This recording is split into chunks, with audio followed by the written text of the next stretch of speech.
Ooh.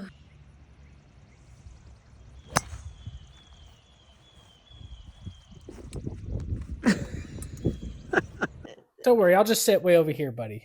I'll just sit way over here. You got it. You got it. Yeah, There you there go. she is.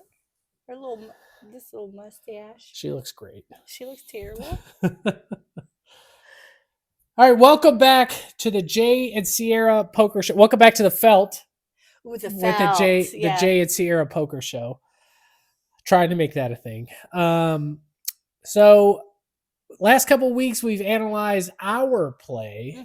So now we're back to the professionals. Okay, because we're so bad. We'll get back to the professionals here. So this is quickly becoming my favorite coach / professional poker player / content creator. Okay. His name is Marc Goone from Hungry Horse Poker. This is one of his. Is he the guy with the long hair? Yes, tattooed long hair guy, plays in Los Angeles. He's very cute. Oh, okay. Well, he's no longer my favorite guy. I think good old Marc Goone is teaching me some things. Okay. Because I watched this hand and I was like, am I better than this guy? The way I read the hand, the way he read the hand was different. And spoiler alert, I was right. So let's see if you've gotten any better. Okay. Where we could take our lessons learned from the last couple weeks and apply it to this hand. Let's see if I do better at analyzing. Yeah, analyzing and speaking. Okay, speaking would probably be crucial if you're doing a vlog. But let's see if our poker has gotten any better. You ready? Lady, are you ready to go? Okay.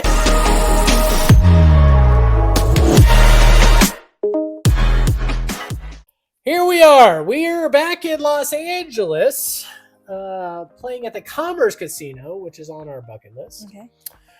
And we are playing a 5-10 game. Okay. As you could tell from our opening screen here, we are in the big blind for $10 here. And are we the... Who are we? Are we the vlogger? Or we're the vlogger. Okay. We're the cute guy? Yes. So... okay. Yeah, we're going to be in the big blind, right? So starting off at bad position, yes, which is a common place we find ourselves. All right. So that was my first takeaway from here. So let's open up here and see what we got going on. So it looks like cutoff raises to $30. And what are you thinking with ace 7 of clubs with a middle position raise here? I make the call. No. Ace 7 suited. Your first position? We're going to be in the big blind okay, here. So it's going to be 20 more to call. Yeah, I call. Because I'm in bad position.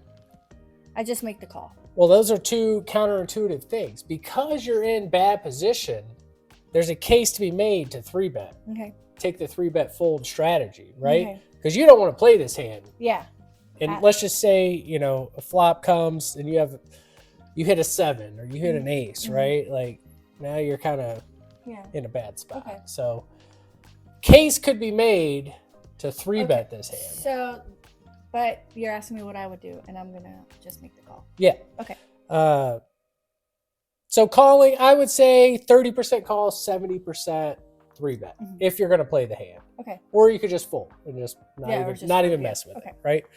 Okay. But our hero here decides on just the call, just like you have done. Yes. So we're heads up to a flop. Okay. Queen 9-6, we completely whiff. Your first act, what are you thinking?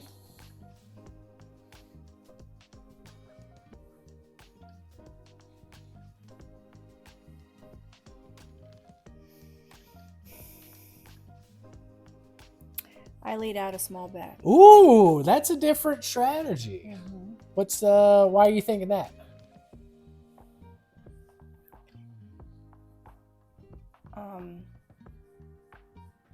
Letting the table know that I like my hand.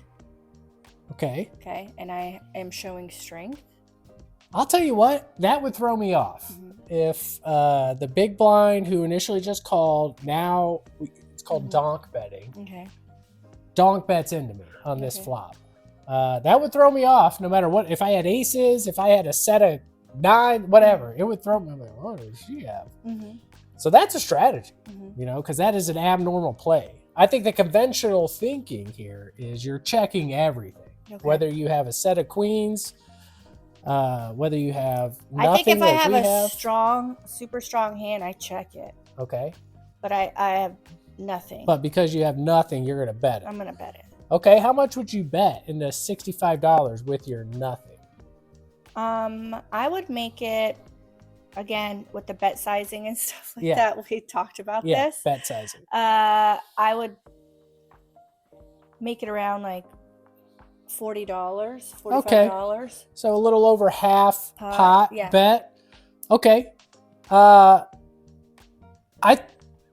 I don't think that's a bad play. Okay. Well, because you're going to get him to fold out a lot of suited connector type of hands that he just does, that he whiffed too, you know? And you're going to get to some information to see where you're at. If he raises you, you could probably just fold it, you know? Yeah. That's my thing. If you get called, you can put him on and start to narrow his range a little bit, right? Because going back to pre-flop, you did just call. So you really don't have a lot of information. So, but if you would have 3-bet, you would have more information.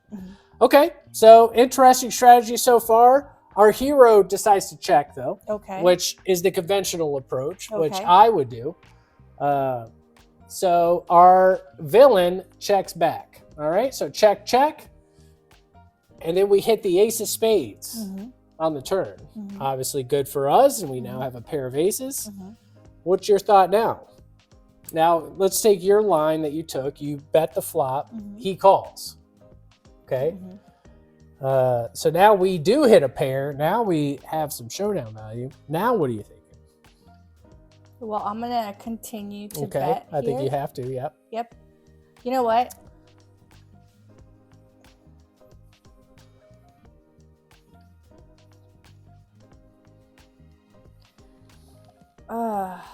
Okay, because I'm thinking like I'm at the table right now, right? So that's good. That's how you should. So a part of me, so this is what I am thinking in my head when I'm playing poker. I'm like, all right, if I check and he checks back, I know he doesn't have an ace. Like I have an ace. I have a good pair here. Okay. To see, I can narrow his range down a little bit more. Right? Okay. If I bet, like, what's that really gonna accomplish? Like, then I guess it's gonna accomplish the same thing. Like, putting him, I think just checking is putting and seeing what he does with this turn really is going to determine like what range I can put him on. Okay. So I would check here. Okay, so your line right now. This is what I'm thinking. Bet the flop. Now check. Yeah, because now I'm like showing like, oh, the ace king, so scary. Okay, I think you're right. And I think I do the same thing. Okay. I think I check the ace because now I do have showdown value. And I do want to see what he does here. Does he like the ace also? Yeah. So I think we're both in agreement. We check. Let's see what our smarter guy than us do. He decides to check too. Okay. All right, so here we go. Now our villain decides to take the lead and bet out on us. All right, so this is the main crux of what I wanted to talk about in this video. Do we see his bet size there? Yeah. He did $25 into, in this case, $65. Yeah. And that's a down bet. What does that tell you? Is that called a down bet? That is technically a down bet. A down bet is if I'm pre-flop, I make it $50. The flop comes now and make it $40. That's a down bet. Okay. So he did raise $30 pre-flop. Now he's only betting $25. So yes, you are correct. That is a down bet. Can I also, they don't call them a feeler bets, right? There's no feeler bets, no. But I call them a feeler bet. Yeah, feeler bets. So this is when I would raise. Okay. And then putting him, you know, he's going to fold. We're putting pressure on him. putting him narrowing the range down even more when he calls or folds. Beautiful play. I totally agree with you. I would do the exact same thing. Okay, so a few things going on through my mind why I would raise. One, it's a small bet, okay? He knows it's a small bet. I know it's a small bet, but I've got the pair of aces now. So I'm going to raise to $100, $75, whatever. And if he calls, I know he's more interested in this, or he's just going to fold. Yeah. I'm going to deny equity from straights and flush draws. And if I'm going to get value from spades, from 10 jack, from a queen maybe. And then I'm just going to fold out all his other crap, which doesn't matter anyway because he's not betting anything at the river. So yeah, 100% agree with you. I think your logic is right on there. Now, would it change your thinking at all if he bet $70 here instead of $25? Yes, it would change. Yeah, and it should, right? Because then I'm like, okay, I could now probably narrow it down. Like, does he have something strong like ace queen? Yep. I would say the big bet size tells me he's pretty confident with his hand. Ace, yeah. Right. So yeah, he's got the ace. He's got maybe something better, and he did raise pre-flop. He could easily have ace king, ace queen. So yeah, the big bet size would be a tell for me, but the small bet size tells me I can get value. Like he might have picked up a spade draw, king 10 of spades, something like that. That's going to call a raise. And if he's just stabbing at it, he'll fold off anyway. So I raise, you raise. I think we're both geniuses. But our hero in this case decides to just call, which is very sneaky. Is he being sneaky? I think he's being sneaky. He's being a little sneaky. Well, he could be. And he's better than us. Beautiful. So now, ace of diamonds on the river. All right. So now we've got three of a kind. What are we thinking? First, we'll take the case of us just calling the $25 here as he did. Let's talk about that for a second. Yeah. And then we'll talk about in our scenario where we would have raised. That's such because I think that's an amateur two different scenarios. Yeah, because now that's just an amateur move, right? Like, what's this is what we would have done is like the raise. The check like raise? that's okay. So now, now we're getting a real poker. High level poker, right? So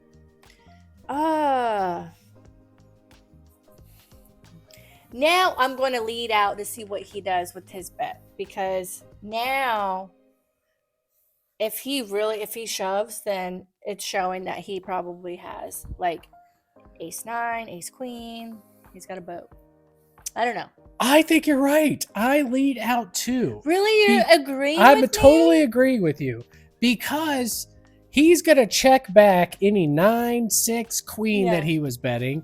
He's going to check back miss spades. He's not, I guess maybe he bluffs miss spades if we played it really passively. But he's going to check back any hand that has showdown value that he would call a bet to. So look at him just looking at his cards again. He keeps looking at his cards to see if, like, did I really have it? Did I really hit my hand? So I bet out 2 on this ace in both scenarios. So in the scenario where we check raised him last time, I bet out here, right? Because think about it from the opponent perspective. It's way less likely we have an ace now. So if he did make a loose call with a queen or a 9, it's less likely we have an ace now. So he may call again. And for the same reason too, there's 2 aces on the board now. And we are going to hear from him if he does have his beat, and we could just make an easy fold. Yeah. So yeah, I'm totally in agreement with you here that we both bet on this. She's looking at the camera. She wants, but he checks. Our villain checks, or I'm sorry, our hero checks, and our villain immediately checks back, which is not what we wanted to see, because we have the best hand. He did have the queen, So we got basically the minimum out of this hand. We would have won so much I money think on we could have this. got so much more money out of it. I mean, obviously, this is very results oriented in this one hand, and also like player dynamic. There's so much. Exactly, There's so right? much more to this. So much more. But I saw this. Now, this is not one of those big pots that we usually do. This is a very small pot. But I saw this and I was like, this is. And he admits in the commentary here that, oh, I should have played this differently and blah, blah, blah. Mm-hmm. And before he even said any of that, I was like, I would have played that differently. Based off of, you know, the coaching and learning I've been doing lately. I would have played that totally different. And we would have made a lot more money, right? Because the guy did have Queen Jack. So he flopped top pair. And he was being a little sneaky snake by checking the flop, right? Because the flop was so dry. Yeah. So I think that guy in his head was like, I'm going to check once, let this guy bluff it a little bit. Yeah, catch up to me. But then you got the runner aces that counterfeited there. But yeah, interesting hand there that we just kind of throw it off as a quick, $100 pot. But those are the hands that make or break your kind of session there. If you win a few of those, you're up on the session. So, yeah, what are your overall thoughts? Like, it seems like you and I would have played it pretty similarly. Yeah, except for the donk bet on the flop, which would be unconventional. I may incorporate some of that because that would just. Now I'm thinking about it when you said that. I never even would have thought about it before. But when you said that, I was like, maybe I should try that because it would just throw me off. Yeah. But my reputation at the table is that I'm always a tight player. So that's what I'm thinking. And I'm like, man, I may even want to fold this top pair here because she's leading into me after just calling. So she might have flopped like a set or something. Like I just may even want to get rid of this. So I would already start having doubts by you taking that lead. And so that's good for you to know. Because if you ever flop like a draw or something, it's going to throw people off if you start donk betting into them. So yeah, maybe I'll start trying that too and see what happens. So I think well played by you, very well played by me, no big deal. But definitely well played by both of us. Okay. Yay. There we go. All right, lady. We love your vlog, by the way. That's it for today. That's it for today. All right. See you guys later. Until next time. Bye.